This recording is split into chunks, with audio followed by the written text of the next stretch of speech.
Recently আমরা কিন্তু দেখতে পেয়েছি যে আইএলটিএস এর পেপার বেসড ফরম্যাটটা কিন্তু উঠে গিয়েছে। আর আইএলটিএস এর এই অল্টারনেটিভ হিসেবে পিটি হচ্ছে one of the best way.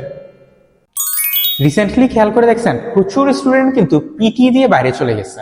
হ্যাঁ, এটা হচ্ছে তাদের একটা ভয় যে আইএলটিএস এর ক্ষেত্রে দেখেছে এতদিন পেপার বেসে একটা পরীক্ষা দেওয়ার ক্ষেত্রে ইউজ টু ছিল, কিন্তু এখন কম্পিউটার বেস, তাদের একটা ভয়, তার জন্য এখন সবাই ডাইভার্ট হচ্ছে। তারপরে হচ্ছে পিটির অ্যাকসেপ্টেন্স কিন্তু প্রচুর, মানে হচ্ছে যে অলমোস্ট আইএলটিএস এর সমান এখন অ্যাকসেপ্টেন্স। হ্যাঁ, আমার দেখা আমার অত্র এলাকাতে মোটামুটি 4 জন অস্ট্রেলিয়াতে গেছে আমার জানা মতে পিটি দিয়া। তো আইএলটিএস দিয়া 1-2 জন গেছে। তো ওই হিসেবে পিটি যদি গুরুত্ব না থাকতো তাহলে তো তারা কিভাবে গেল?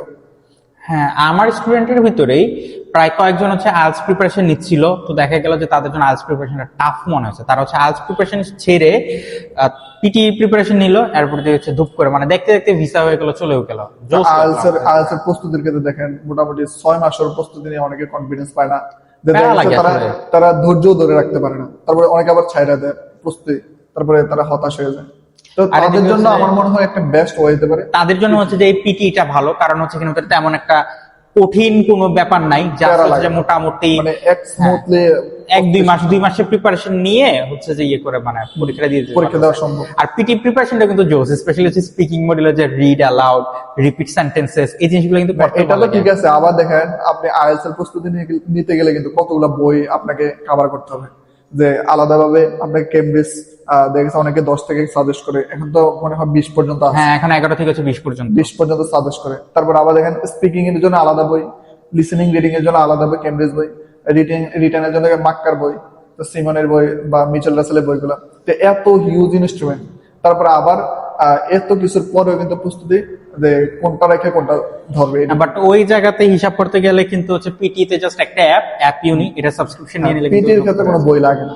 পিটি এর ক্ষেত্রে মূলত একটা জাস্ট অ্যাপস, সেই অ্যাপস এর নাম পিটি তো হচ্ছে যে মূলত মানে একদম র যে একটা স্কিল এটা জাজ করে। তো এটা হচ্ছে একটা অ্যাপের সাবস্ক্রিপশন নিয়ে নিচ্ছে, যে অ্যাপ ইউনি অ্যাপটা, এটা একটা হচ্ছে 1 মাসে একটা সাবস্ক্রিপশন। এটা আমি আমার স্টুডেন্টদেরকে যারা স্পোকেন করতে আসে আমি তাদেরকে বলে দিই যে তোমরা যে ভবিষ্যতে যদি কোন একটা ইংলিশ প্রফেসরের কথা চিন্তা করো তাহলে পিটিটা চিন্তা করতে পারো। আইএলটিএস চিন্তা করবা অনেকে আবেগের ঠেলা, যে না আমি আইএলটিএস দিব বিদেশ যাবো। তো বিদেশ যাওয়ার ক্ষেত্রে আইএলটিএস এর সমানভাবে গুরুত্ব পাচ্ছে পিটি, এটা অনেকে ধারণা নেই। তারপর দিয়ে আবার হচ্ছে এটা পরীক্ষার সিট অ্যাভেলেবিলিটি বেশি থাকতেছে। আগে হচ্ছে যে 48 ঘন্টা, আপনি 48 ঘন্টা আগেও রেজিস্ট্রেশন করতে পারবেন।